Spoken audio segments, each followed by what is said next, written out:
这个状况怎么办比较好？因为我也是人生第一次遇到这个状况，但是那时候主管说了一句话，让我觉得有点心灰意冷，就是他有说，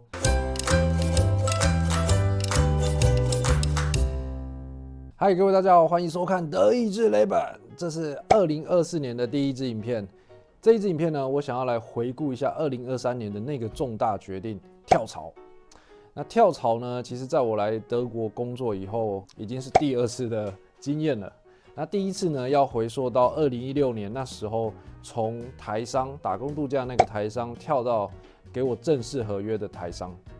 那一次呢，我有受到了合约的未留，但是呢，我没有留下来。这一次呢，也是有类似的经验。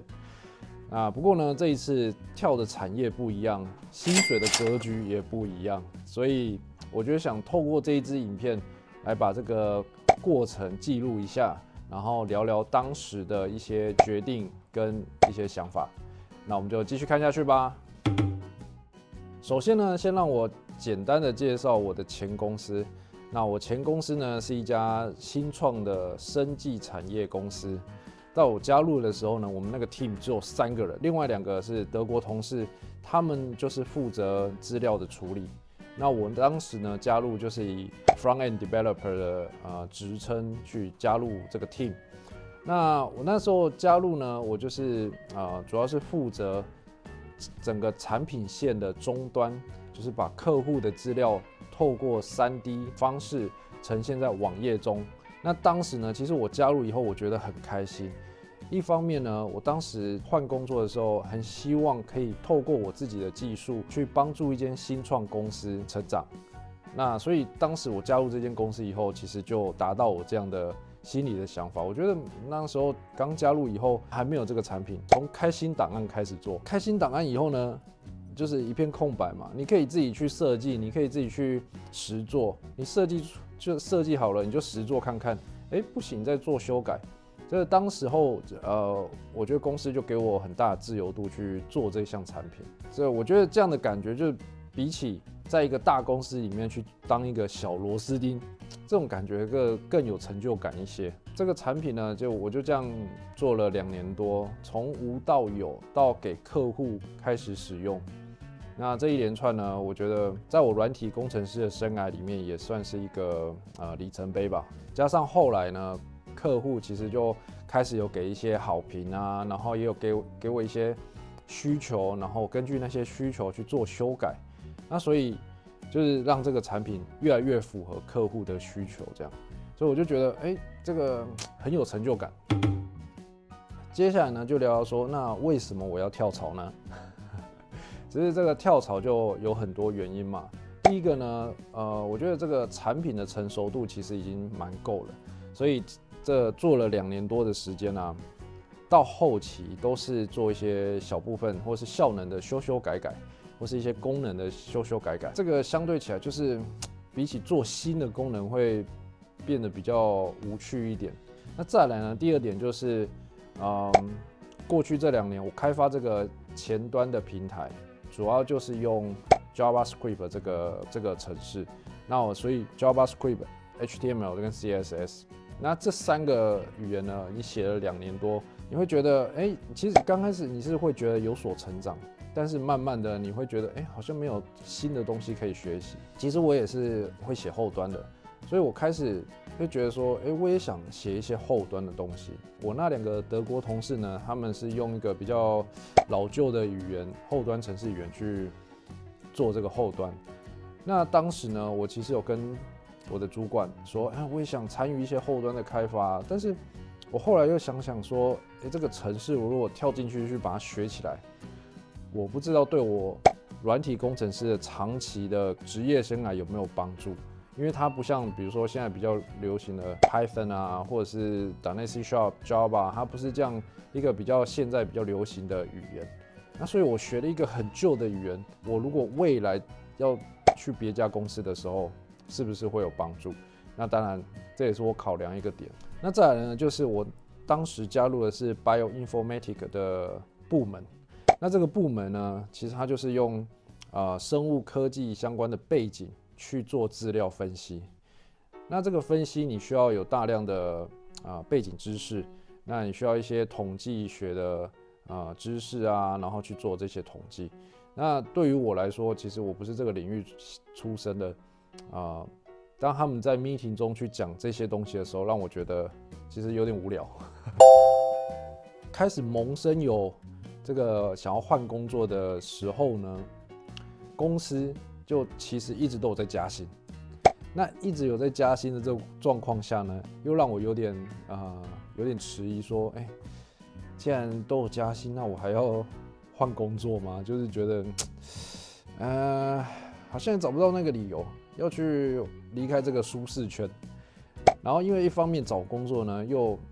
是一个很耗费精力的事情，面试需要很多精力，然后面试完呢被拒绝，你也是要去调试心情，然后说，没关系，下一家会更好这样。所以这个也是让我有点踌躇不前的一个原因之一。当时我记得是去年在农历新年那时候2月的时候，跟朋友聚餐，然后那时候我就问大家新年有什么新愿望啊，然后大家就讲大家的，然后我就说不然我今年试着来找个新工作看可不可以让自己工作变得有趣一点，然后在技术方面可以更有所成长。新创公司嘛，它其实一些制度会慢慢的建立起来，所以其实那个制度就有慢慢的在变好，那你就觉得这公司是有在成长的，那你就觉得好像又没有动力了这样。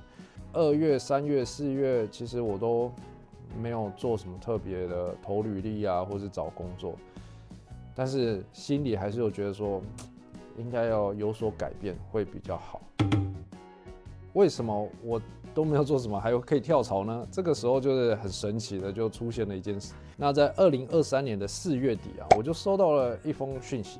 那这封讯息呢，跟其他如雪花般的猎人头讯息有点不一样。因为这一封讯息呢，是来自于一家公司的 HR manager。你是在德国当工程师的话，你有可能也跟我一样，就是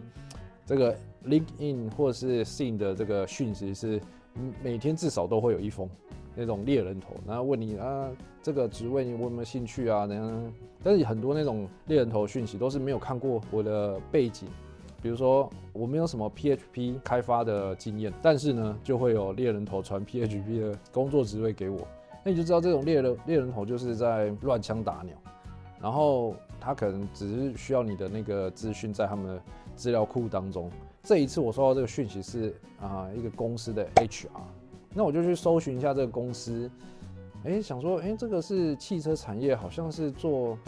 SaaS 相关的，就是提供软体服务的公司，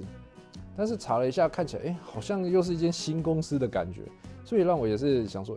又是一些新创吗？我后来就跟他回讯息，因为我觉得如果是人资的话，就比较值得去回讯息。那我就回讯息给他说，我有兴趣啊，然后他就跟我约了时间，他就跟我介绍了这家公司。这家公司是德国目前在汽车产业制定了一个资料交换的一个标准，叫 Catena X。目前只有一家公司可以把这个标准拿来做营运，那就是我目前这家公司 Cofinity X。他跟我介绍了很多，其中呢，他说这家公司是一家合资公司。那合资公司其实我在2020年的时候有一个小小的阴影，就是那时候因为那一家合资公司，因为母公司就是被拆散卖掉，然后那时候又遇到疫情，所以就解散了。那后来我就跟他说，这个合资公司是长期的吗？还是怎么样？还是签3年约之类的？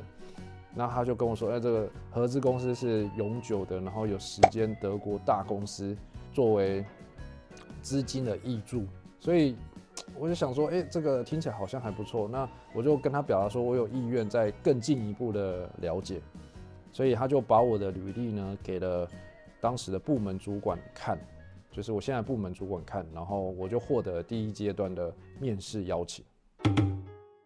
我收到这个面试邀请呢，其实我就很开心嘛，因为从我一直想要换工作，然后想要有所成長，一直到现在，这个有一个机会找上门来，然后我就不然就好好的面试一下，说不定就有机会嘛，拿到 offer再想想嘛，再想想下一步，先了解，互相了解一下，再来做决定。那第一个呢，我就是先去他们网站，因为我那时候收到面试邀请的时候，其实我不知道是哪一个部门，所以呢，我去把他所有的职缺看了一遍。我心中其实想要下一份工作是 full stack developer， 就是前端跟后端都做的。然后第二顺位呢就是 backend developer。那我就心里有个底说 ，OK， 如果他问我要做什么工作的时候，我至少有个东西可以跟他说。那再来呢，我就是好好准备一下我的自我介绍。那这个面试是英文的，所以就英文自我介绍。怎么这样好好准备呢？因为其实我来德国时间也差不多6-7年的时间了。那前面有一些呢，我在这个自我介绍中，我要去强调我过去的哪一个地方的经验。比如说，我是比较想要强调说，我在 InnoJ C3那时候过了2年的 Scrum 的开发经验。那我在这个 Scrum 的 team 里面呢，我是扮演什么角色？我觉得这对于我是要拿 Junior 或是 Senior 的职位，应该是还蛮重要的。比如说我在台北有3年工作经验，这我就快速的带过。但是到后期的时候呢，我就强调比较多，未来我希望我可以贡献怎么样的能力在这个职位上。那第3个呢，就是我就去他的网站看，因为他的网站就是有介绍这个公司要做什么嘛。那所以我就去查一些，比如说 Catena X 或者是 Cofinity X 这些名词，还有它一些衍生的一些名词，我去把它查清楚，说他们到底是第一次的面试呢，就是跟我现在主管线上的面试。那其实这个面试已经是去年的5月初了，所以我现在有点忘记说，我当时到底被问了什么。不过有几题我比较印象深刻，比如说他问我有没有要长期待在德国。那我觉得问这一题的背后原因就是因为我是外国人。那再来呢，就是希望的工作内容。其实我面试的时候，程式是写 Java 或是 Kotlin。那这个对我来说，我过去就没有这样经验。不过我跟他说，其实 Java 跟 Kotlin 都是物件导向的，所以对我来说可以很快的把它学起来，然后可以开始应用这样。我有跟他说，其实我比较想要 full stack， 我想要前后端都做。但是主管当时是说，没关系，我新进去以后，我可以先做后端，然后觉得做的比较乏味的时候，可以再转到前端去做。所以其实还是有它的弹性空间啦。我觉得第一次的面试就还蛮顺畅的，然后也有讲到所有我准备的、我想讲的，其实都有讲。那第2次面试呢，就是要去现场。那面试我的是Henker 派来的主管，因为我们这间公司的上头呢有10间是德国大公司嘛，其中 BMW 跟 Henker 就是其中2间。我印象中呢，他问了我一些，比如说我什么案子是让我最有成就感的，然后有什么案子是让我觉得最有 challenge 的，就是最有挑战性的，那我怎么去克服那些事情。那拿到合约的电子版呢，这个我一定要赶在5月底之前去提，因为我7月1号就要上工。德国法律规定的就是1个月。不过我去提离职完后呢，我前公司的技术部门主管他就有找我去喝个茶，表达说公司想要把我留下来的。其实我当时觉得很感谢公司啦，就是愿意再用更高的薪水，然后也提供了我新的工作内容合约。就是不再只是做这个视觉化平台了，而是未来可能要去管理一些外包开发公司去做一些可能开始做一些管理职之类的。其实拿到这个合约的时候，我觉得很感谢前公司，然后也很犹豫，毕竟说如果在原本的公司待下来，这个环境同事可能都是熟悉的，然后也不用重新适应什么东西，但是有新的工作内容，这个就让我真的有点犹豫。不过呢，留下来，因为我已经跟公司提离职了嘛，然后感觉留下来好像有点，你一旦提离职，好像这个东西这个感觉就回不去了。我当时就是犹豫了1个礼拜，那个礼拜呢，我就跟家人讨论然后也问了几个朋友这个状况怎么办比较好？因为我也是人生第一次遇到这个状况，我觉得多一点意见，多一点考虑会比较好。当时呢，最后综合所有的大家的意见跟我自己的想法以后呢，最后我还是觉得说，我还是想要换个产业，可以走比较长远的产业。虽然不是说生技产业我没办法走长远，只是说软体在生技里面这一块还是比较没有那么的重要。当时我做的那个平台啊，我其实还有想说，这个客人可以，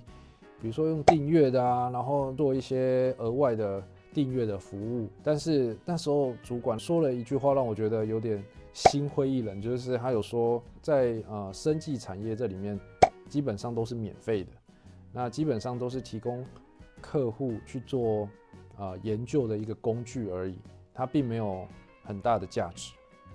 那这对我一个软体工程师来说，其实如果软体真没办法去做赚钱的部分，我觉得我自己心里觉得说，好像没有那么有动力换一个产业，对我